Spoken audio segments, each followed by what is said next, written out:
En la píldora de hoy vamos a hablar de las costas en la jurisdicción contenciosa administrativa. Lo primero que nos preguntamos es dónde se regulan las costas procesales y tenemos un solo artículo, el 139 de la Ley de la Jurisdicción Contenciosa Administrativa, regula el régimen de imposición de costas. En cuanto a la tasación, en la Ley de la Jurisdicción Contenciosa Administrativa 29/1998 no vamos a encontrar un procedimiento de tasación de costas. El propio artículo 139 nos remite a la aplicación con carácter supletorio de la Ley de Enjuiciamiento Civil. Por lo tanto, la tasación de costas se regirá conforme al régimen previsto en la Ley de Enjuiciamiento Civil. La condena en costas la encontramos regulada, como decía, en el artículo 139, que además ha sido recientemente reformado. Si analizamos y repasamos ese artículo, lo primero, el apartado primero de ese artículo 139 nos dice cuál es el sistema de imposición de costas en los procedimientos tramitados en primera o única instancia. En primera o única instancia nos dice el artículo que las costas se impondrán con arreglo al criterio del vencimiento, es decir, el que pierde paga. Esto no siempre ha sido así. Hace años solo se imponían las costas en caso de mala fe o temeridad. Ahora sí tenemos el criterio del vencimiento. El que pierde, repito, paga. Y con arreglo a esa norma, también nos dice el artículo 139 que en caso de estimaciones parciales o desestimaciones parciales, cada parte pagará cada una sus propias costas, lógicamente por mitad.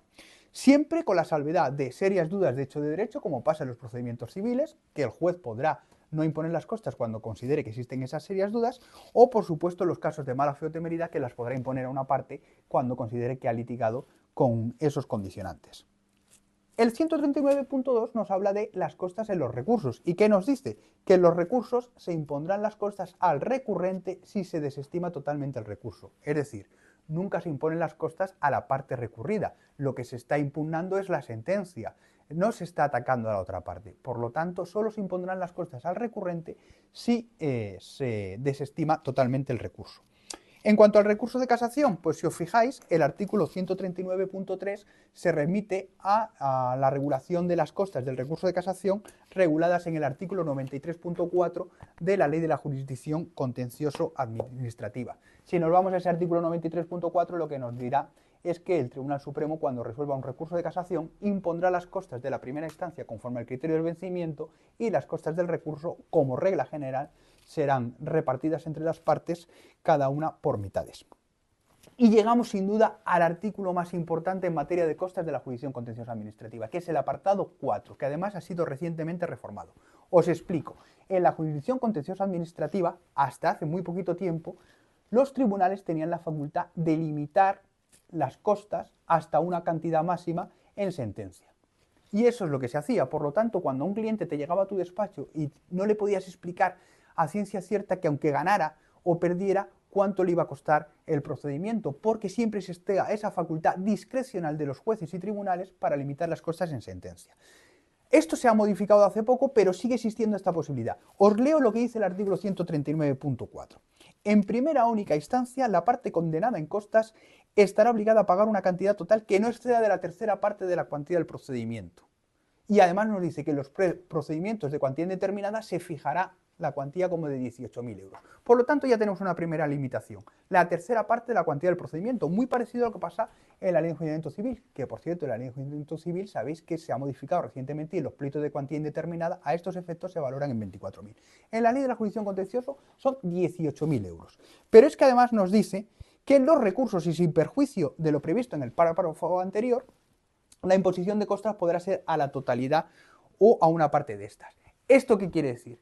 Que ahora tenemos dos límites en las condenas en costas, porque ha habido polémica sobre si el límite o la facultad discrecional de limitar se limitaba solo a los recursos, pero parece que el Tribunal Supremo se ha decantado por seguir aplicando el límite a todas las instancias. Por lo tanto, la condena en costas en primera única instancia y en recursos estará limitada hasta la tercera parte de la cuantía del procedimiento, pero es que además el juez o tribunal podrá limitarla en la sentencia y decir, por ejemplo, que las costas por todos los conceptos alcanza la cantidad de 600, 700 o 1.000 euros. El juez o tribunal podrá limitarlas de forma discrecional en la sentencia o resolución judicial que ponga fin al incidente en el que se impongan las costas.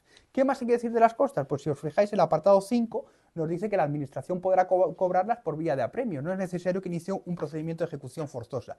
Y el apartado 6 lo que nos habla es, lógicamente, que en ningún caso se impondrán las costas al Ministerio Fiscal. Para ir acabando con esta píldora, pues otras cuestiones interesantes que quizá conviene tener en cuenta cuando alguien inicia un procedimiento contencioso administrativo. Que esta facultad de limitar las costas que hemos visto en sentencia o en resolución judicial impide luego que se impugnen por excesivas en una tasación de costas. Si el juez ya las ha limitado hasta una cantidad máxima y la minuta que presenta el abogado obedece a esa cantidad máxima, luego no se podrán impugnar por excesivas. Tenéis todas las resoluciones en este sentido y los criterios en la filmina que estáis viendo durante esta exposición.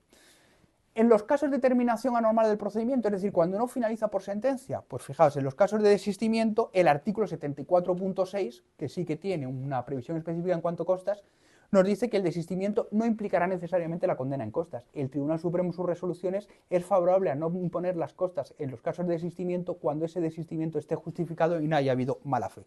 En los casos de allanamiento, pues en principio los casos de allanamiento sí hay condena en costas porque se considera que se aplica el criterio del vencimiento. Si la administración me obliga a ir a un procedimiento judicial y ya iniciado se allana la demanda, en principio tiene que haber condena en costas y no se aplicaría con carácter supletorio el artículo 395 como nos indica la sentencia que veis en pantalla. Y por último, y para acabar con la píldora, los supuestos de autodefensa y de intervención no preceptiva de procurador. En los supuestos de autodefensa tenemos resoluciones del Tribunal Supremo como la que veis en pantalla que nos dice que el abogado que se defiende a sí mismo tiene derecho a minutar en costas los gastos de su propio trabajo profesional. Y en los casos de intervención no preceptiva, por supuesto, si la intervención del procurador no era preceptiva, por ejemplo, un procedimiento judicial en primera instancia ante un juzgado de lo contencioso administrativo en el que la asistencia a abogado no es preceptiva, sus honorarios no se podrán incluir en costas. Y por último, los casos de los funcionarios públicos, aunque no tengan necesidad de comparecer con procurador, si lo hacen, por supuesto los gastos podrán repercutirlo en costas. Espero que os haya resultado de utilidad. Muchas gracias.